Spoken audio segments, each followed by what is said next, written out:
पण तोडा, नाही तर तुमची 2 दिवसात मी बदली करेन. तेव्हा मी मोठे साहेबांना सांगितलं, साहेब हा आहे कोण? आमदार साहेब आहेत आणि हा तुमची बदली करणारा हा आहे कोण एवढा मोठा व्यक्ती?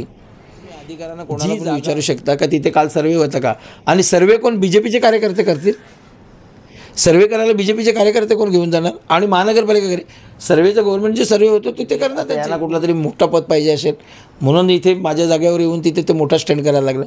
पण मी एकच सांगतो, जर कोणाच्या पण राहत्या घराचं तिथे जर मग तो माणूस कोणीही असतो, ते छोटा माणूस असतो ते मोठे, तर ज्या राहत्या घरावर आलं तर कोण कोणाला सोडणार नाही. आणि मी तर कधीच सोडणार नाही.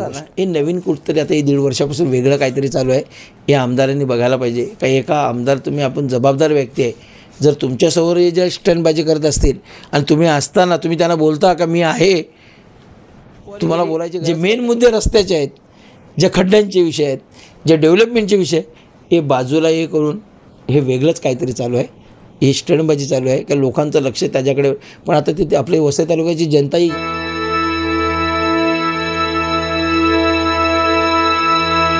नमस्कार. आज आपण नालासोपारामध्ये उपस्थित आहोत. गेल्या 24 तासामध्ये अनेकदा आपण हा एक व्हिडिओ बघितला असेल.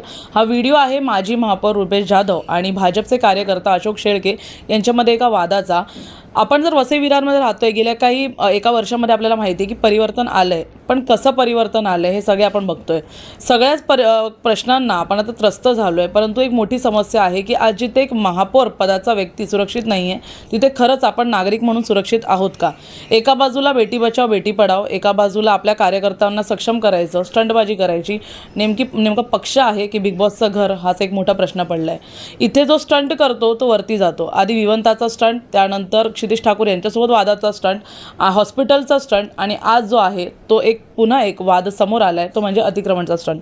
गेल्या काही 24 तासांमध्येच एक 24 ऑक्टोबरचा व्हिडिओ व्हायरल होतो, ज्यामध्ये असं दाखवलं जातं की रुपेश जाधव जे आहेत ते अधिकाऱ्याला धक्काबुक्की करतायत, कार्यकर्त्यांना धक्काबुक्की करतायत. आणि यानंतरच हा व्हिडिओ व्हायरल झाल्यानंतरच काही मिनिटातच एक डिस्क्रिप्शन जे आहे ते समोर येतं. या डिस्क्रिप्शनमध्ये असं लिहिलं आहे की रुपेश जाधव यांचं अतिक्रमण त्या जागेवर आहे आणि म्हणूनच ते पाहणी करण्यापासून तिकडे आमदारांना थांबवत आहेत. आमदार राजन नाईक पण या ठिकाणी होते. या व्हिडिओमध्ये स्पष्ट दिसत आहेत की नुकते एका दुःखाच्या काळातून राजन नाईक समोर आलेले आहेत, त्याच्यामुळे त्यांची शांतता इकडे पाहायला मिळते. राजन नाईक असताना आपले कार्यकर्ते अशा प्रकारे वागत आहेत, ह्यावर आता काय बोलायचं हा एक मोठा प्रश्नचिन्ह पडला आहे. भाजपा सतत म्हणत असते की बहुजन विकास आघाडी हा गावगुंडांचा पक्ष आहे, परंतु खरंच गावगुंड हे कोणत्या पक्षात आहेत ह्यावरच आता प्रश्नचिन्ह उपस्थित करण्याची गरज आज वसई विरारमध्ये आहे. यापूर्वी असं काही होताना दिसलं नव्हतं. खरं तर हा हॉस्पिटलचा मुद्दा आधीपासूनच गाजत आहे, परंतु खरंच अतिक्रमण आहे का हा मुद्दा संपूर्ण काय, कारण हा व्हिडिओ जो आहे तो म्यूट आहे. जरा अनम्यूट असता तर कदाचित सत्य वेगळं समोर आलं असतं कदाचित. पण आता एक बाजू आपण जाणून घेऊया नेमका काय प्रकार आहे, नेमकं काय झालं आहे. कारण माजी महापौर ही एक मोठा पद असतं महापौर म्हणजे, आणि अशा व्यक्तीवर सतत धक्काबुक्की करणं किंवा अरेरावी करणं हे कितपत योग्य आहे, ते देखील आपल्या पक्षाचा आमदार तिकडे असताना. आणि पक्ष देखील असा तसा नाही, हा पक्ष जो शिस्त आणि डिसिप्लिन हे नेहमी सांगत असतं की लोकांना किती शिस्त गरजेची आहे आणि आपण आपल्या कार्यकर्त्यांना किती शिस्तबद्ध ठेवलेलं आहे. आज ते कार्यकर्ते काय करताय आपण पाहतोय. हा संपूर्ण मुद्दा काय आपण जाणून घेऊया. सर नमस्कार. काय सांगाल, अतिक्रमण खरंच अतिक्रमण होतं का हे? नमस्कार. मेन म्हणजे मुद्दा असा आहे कीर्ती मॅडम की मला एक दुपारी 2 ते 2:30च्या दरम्यान मला फोन आला की आपल्या घरच्या जागेवर तिथे 20-25 BJPचे कार्यकर्ते आहेत, आमदार आहेत आणि अधिकारी JCB घेऊन आल्यात. मी तसा गेलो तिथे बघायला. गेल्यानंतर मला माहीत पडलं की मी त्या अधिकाऱ्यांना विचार, बाबा तुम्ही आल्यात का, काय झालं? तेव्हा तिथे आमदार गाडीमध्ये बसलेले, तिथे तो शेळके, अशोक शेळके नावाचा एक BJPचा कार्यकर्ता आहे, तो तिकडनं आला आणि त्या मुठे साहेब जे आहेत अधिकारी त्यांना सांगतो, मुठे साहेब हे 2 दिवसात या कंपाऊंड तोडा, नाही तर तुमची 2 दिवसात मी बदली करेन. तेव्हा मी मुठे साहेबांना सांगितलं, साहेब हा आहे कोण? आमदार साहेब आहेत आणि हा तुमची बदली करणारा हा आहे कोण एवढा मोठा व्यक्ती? जी जागा आहे ही माझी जागा आहे, ते 5 गुंठे. त्याच्या बाजूला आपले नगरसेवक, माजी नगरसेवक भानुशाली आहे, त्याची 7 गुंठे जागा आहे. त्याचं ऑलरेडी 2008-9ला त्याचा कन्व्हेन्स झालेला आहे, त्याचा 7-12 झालेला आहे, त्याचा कंपाऊंड केलेला आहे. सर्वे नंबर 6 ही टोटल 16 एकर जागा आहे. त्याच्यातले 40 गुंठे आम्ही नगरपालिका असताना तिथे स्मशानभूमी, 10 गुंठे जागा तिथे पंपिंग हाऊससाठी आणि उर्वरित जी जागा आहे तिथे अतिक्रम झालेला, तिथे 500 चाली आम्ही तोडायला लावल्या तिथे, कारण की आपल्याकडे तेवढीच जागा शिल्लक होती. त्याच्यानंतर आम्ही आमदारांना सांगून महानगरपालिकेचे विषय घेऊन 2005पासून 2009पासून 2015पासून प्रत्येक मिनिट्स बघतील तर तिथे माझा त्या मिनिट्सवर तुम्हाला दिसेल की तिथे आपण एक मोठं हॉस्पिटल वापरून महानगरपालिकेचं बजेट कमी असल्यामुळे तिथे 100 खाटाचा हॉस्पिटल प्रस्तावित झाला. पण ते उद्घाटन कुठे केलं कोविडमध्ये, तर जिथे स्मशानभूमी आहे त्याच्या बाजूला. आम्ही गावकऱ्यांनी विरोध केला का स्मशानभूमीच्या बाजूला नाही, ते एवढी जागा आहे तिकडे करा. नंतर आम्ही आमदार हितेंद्र ठाकूर साहेबांना भेटलो, सतीशदादांना भेटलो, नंतर सर्व सांगितलं. आणि आपल्याकडे जवळजवळ या वसई तालुक्यामध्ये 35 ते 40 लाख लोकसंख्या आहे. जर एखाद्याला काय कुठलाही प्रसंग आला तर आपण मुंबईला जातो आणि मुंबई ठिकाणी 2.5 ते 3 तासाची ट्रॉफिक असते, तरी तिथे कितीतरी हादसे झाले. त्याच्यामुळे जी जागा आहे ती जागा मोठं हॉस्पिटल व्हायला पाहिजे तिथे, कारण मोठी जागा आहे.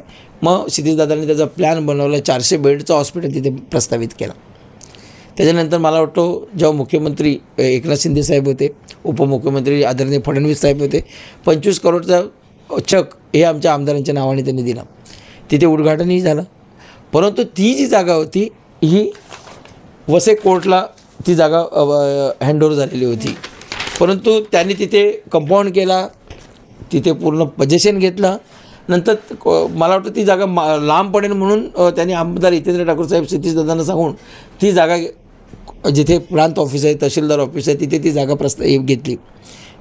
2 जागामध्ये त्यांनी ती चॉईस केली. परंतु ती जागा जिथपर्यंत हँडओव्हर होत नाही त्यांच्या नावाने तिथपर्यंत ही जागा महानगरपालिकेला हस्तांतर केली नाही. जेव्हा ती झाली, पोझिशन भेटलं, तेव्हा ही जागा पोझिशन सोडून त्यांनी ही जागा महानगरपालिकेच्या नावाने हस्तांतरित केली. आता मुद्दा राहिलेला आहे की काल तिथे सर्वे करायला गेले ते. तुम्ही अधिकाऱ्यांना कोणाला पण विचारू शकता का तिथे काल सर्वे होतं का, आणि सर्वे कोण BJPचे कार्यकर्ते करतील? सर्वे करायला BJPचे कार्यकर्ते कोण घेऊन जाणार? आणि महानगरपालिका करे सर्वेचा गव्हर्नमेंट जे सर्वे होतो तिथे करणार त्यांची भूमिलेख. तुमचा तिथे काय, तिथे सर्वे वगैरे काहीच नव्हतं. हे फक्त वरती जाऊन डायरेक्ट म्हणजे तिथे जिथे जागा याचं कंपाऊंड तिथे ते तोडण्यासाठी ते आले. जिथे मालकी जागा, जिथे माझे पेपर आहे 1000 रुपये आहेत, याचे सगळे तिथे ज्यांच्या म्हणजे नेमिनाथ बिल्डिंग झाली, तुमचे ISS हॉस्पिटल झाला, हे जे 4-5 तुकडे कधी 2008-9लाच ते सगळ्यांच्या नावाने झाले नाही. तर ते विचारणा केली असता जर एखादा मोठा अधिकाऱ्यानं जर बदली करू शकतो ते पण आमदाराच्या समोर, तर या वसई तालुक्यामध्ये चाललं काय मला काय समजत नाही. आता वियांताचा झाला, स्टँड केला, त्याला पदं भेटली. तिकडे सतीशदादाच्या जोडीला स्टँड केला, पदं भेटले. आता यांना कुठला तरी मोठा पद पाहिजे असेल म्हणून इथे माझ्या जागेवर येऊन तिथे ते मोठा स्टँड करायला लागलं. पण एकच सांगतो, जर कोणाच्या पण राहत्या घराचं तिथे जर मग तो माणूस कोणीही असतो, ते छोटा माणूस असतो ते मोठे, तर ज्या राहत्या घरावर आलं तर कोण कोणाला सोडणार नाही. आणि मी तर कधीच सोडणार नाही ही गोष्ट. मी तुम्हाला प्रश्न विचारेन गावगुंडांचा, कारण आमदार मॅडम आहेत, त्यांनी पण मध्ये उल्लेख केला होता. खरं तर आमदारांची चूक नाही आहे. कधी कधी असं होतं की बाजूचे कार्यकर्ताच हे आमदारांना काम करू देत नाही, तर आमदारांकडून सतत म्हटलं जातं गावगुंड. तर गाववाले जे आहेत आत्तापर्यंत त्यांनी वसई विरारला कुठेतरी एक सक्षम शहर बनवण्यासाठी मदत केली आहे. आणि आज महापौर म्हणजे तुम्ही महापौर पदावर आहात, तुम्ही पण गावातले आहात. एक गावातला व्यक्ती महापौर पदापर्यंत पोचतो, एक गावातला व्यक्ती आमदार बनतो. विलास तरे पण गावातलेच आहेत, ते आमदार आहेत. राजन नाईक हे गावातले आहेत, ते आमदार आहेत. म्हणजे कुठेतरी गावगुंड शब्द देऊन ते स्वतःच्याच आमदार आणि इतक्या मोठ्या पदावर जी लोक बसली आहेत त्यांना डिवचायचा प्रयत्न करतात, आणि एका बाजूला कार्यकर्ते जे आहेत ते अशी वागणूक देतात. एक कितपत योग्य आहे, काय सांगाल? मॅडम, मला एकच आहे, या शहरामध्ये जर 35-40 लाख लोकसंख्या राहतात, हजारो जाती धर्माचे लोक आहेत, परंतु आपण इथं गुन्हागोविंदाने राहतो. प्रत्येकाचे कार्यक्रम आपण करतात. आम्ही गणपतीला पण मदत करतो, नवरात्री पण करतोय, दहीहंडी पण करतोय, आम्ही आपले हळदी कुंकू पण करतोय, ईद पण करतोय, छटपूजा माईचं हे पण करतोय. हे असं असताना हे नवीन कुठतरी आता हे 1.5 वर्षापासून वेगळं काहीतरी चालू आहे. हे आमदारांनी बघायला पाहिजे. का एका आमदार, तुम्ही आपण जबाबदार व्यक्ती आहे, जर तुमच्यासमोर हे जे स्टंटबाजी करत असतील आणि तुम्ही असताना तुम्ही त्यांना बोलता का मी आहे, तुम्हाला बोलायची गरज काय त्या अधिकाऱ्यांना, आणि त्या अधिकाऱ्याला जर तुम्ही बदली करतो म्हणजे हे. आणि मी असं ऐकलं आहे की हा तर व्यक्ती असा बोलतोय काही 2 आमदारांना पण तिकीट मीच दिलेलं आहे, असं लोकांमध्ये चर्चा आहे. बघा तुम्ही काहीतरी. रवींद्र चव्हाणचे ते पीए तसं पण. हां, म्हणून मी रवींद्र चव्हाण साहेब एक चांगली हुशार व्यक्तिमत्व आहे आणि आम्ही त्यांचं रिस्पेक्ट करतो. आमचे आप्पा त्यांचे रिस्पेक्ट करतात. तर जर अशा व्यक्तीने यांना जवळ करून हे जर असे धंदे करत असतील तर त्यांनी बघावा, इथं पक्षाचं नाव बदनाम होणार. हे स्टंटबाजी, हे तिकिटासाठी जरी असे स्टंटबाजी करत असतील तर हे चुकीचं आहे. जर माझ्या जागेमध्ये येऊन तिथे वेगळा काहीतरी हे करत तर ते खरं काय खोटं काय माहीत पडलं तर मला याचं नाव कोणाचं खराब झालं, आमदारांचं नाव खराब होतो नक्की. अशा लोकांमुळे. एक आपण आधीपासून एक सिरीज चालवली होती सर, सत्तेचा दुरुपयोग की सत्तेचा माज, हा एक मोठा प्रश्नचिन्ह उपस्थित झाला होता. ह्याच्या आधी पण आपण पाहिलं की कशा प्रकारे रात्रीपर्यंत आढावा बैठका घेतल्या जात आहेत. त्यानंतर जे आहेत ते क्षितिज ठाकूर यांच्यासोबतच 150 जणांवर गुन्हा दाखल करण्यात येतो आहे.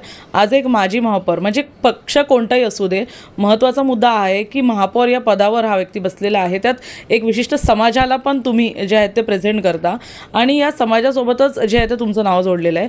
अशा परिस्थितीमध्ये काय वाटतं की कुठेतरी भाजपमुळे वसई विरारची हवा बदलते आहे का? मॅडम मी एकच सांगतो, 35 वर्ष तुम्ही बोलता सत्ता होती. सर्व पक्षाच्या लोकांना, शिरीष चव्हाण साहेबांना बोलवा, राजन नाईक साहेबांना बोलवा, मनसेवाल्यांना बोलवा, श्रमजीवीवाले हे करा, RP वाल्यांना बोला, सर्व गुन्हागोविंदांनी सर्व हे होतं. कधीच कोणाला असं हे चाललेलं नव्हतं. या 1.5 वर्षामध्ये चाललं आहे काय?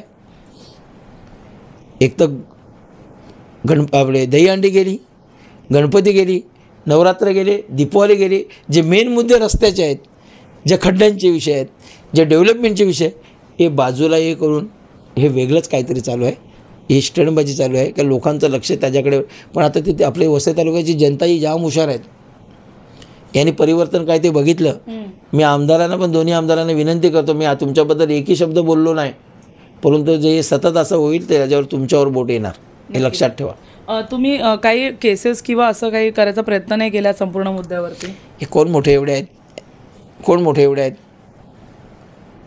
मला मी हे नाही करते, हे स्टंटबाजीवाले लोक आहे, यांच्यासाठी मी कशाला हे करू? मला जेव्हा करायचं असेल तेव्हा मी करेन. माझ्याकडे सगळे पेपर आहेत आणि मला मॅडम माझ्या जागेवर आलेले, मी काहीही करू शकलो असतो. तुम्ही व्हिडिओ पण नाही बनवला? मी व्हिडिओ पण बनवला, जे सच्चाई ती दिसू दे ना. आणि एवढे मोठे काय ना, कशाला मला मोठे करायचे काय? कोण आहे ते? त्यांना उत्तर द्यायचं तर मी तिथे दिले, ते व्हिडिओ बंद केले ताई. त्याला जे उत्तर द्यायचं ते मी दिलेलं आहे. व्हिडिओचा आवाज तिकडे काढण्यात ती सच्चाई त्यांना लपवायची आहे ना. ज्या अधिकाऱ्याला शिव्या दिल्या त्याला बदली करायची होती, ते व्हिडिओ बंद केले ताई. सगळ्या व्हिडिओ काढलेले आहेत.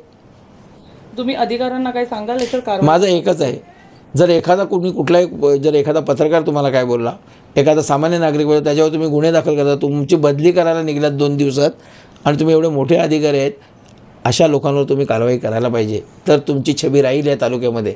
तर तुम्हाला तुमची पण मलिन होईल की तुम्ही कोणाकडून काय यांचे का हे आहेत का, दबावाला बली पडलेले आहेत का, हे अधिकाऱ्यांनी बघायला पाहिजे. जर आमच्यासारख्या एक मोठे पदावर येऊन तुम्हाला आम्ही एखादी शिपायला पण रिस्पेक्टनी बोलतो, हे कुठंतरी वेगळं काहीतरी चालू आहे, संपत चाललेलं आहे. हे जे रिस्पेक्ट आहे हा संपत चाललेला आहे. एखादा सामान्य व्यक्ती तो जर तिथे जाऊन आमदाराच्या समोर जर एवढी गोष्टी बोलतो, म्हणजे हिंमत वाढली कुठे यांची एवढी? सत्तेचा एक माज आला असेल कदाचित. हां, सत्तेचा त्याला यांना माज आलेला आहे ना. मी बोलतो ना त्यांना, सत्तेचा माझच आलेला आहे हा. आणि आमदारांची चुकी नाही त्याच्यात, हे जे असे कृत्य करणारे या लोकांची आहे तिकडे.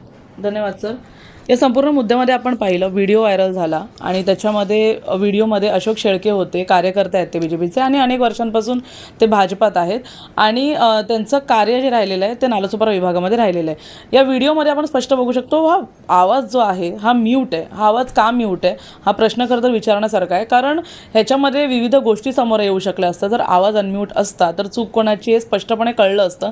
बहुजन विकास आघाडीच्या लोकांनी त्या ठिकाणी व्हिडिओ काढला नाही, ती कदाचित त्यांची चूकच आपण म्हणू शकतो, कारण त्याच्यामध्ये अजून एक दुसरी बाजू समोर आली असती. परंतु आता एक पाहण्यासारखं असेल की खड्डे झाले, पाणी झालं, हे सगळे मुद्दे कदाचित विसरता येतील, पण जेव्हा सुरक्षिततेवर विषय येईल तेव्हा खरंच आपल्याला एक नागरिक म्हणून विचार केला पाहिजे की आज जिथे महापौर सुरक्षित नाही आहेत, त्यांची जागा जी त्यांनी विकत घेतली आहे, त्यांच्या नावावर आहे, त्यांचा सातबार आहे, फक्त एका दिवाळाच्या अंतरावर हॉस्पिटल आणि त्यांच्या जागेमध्ये फरक कळतो.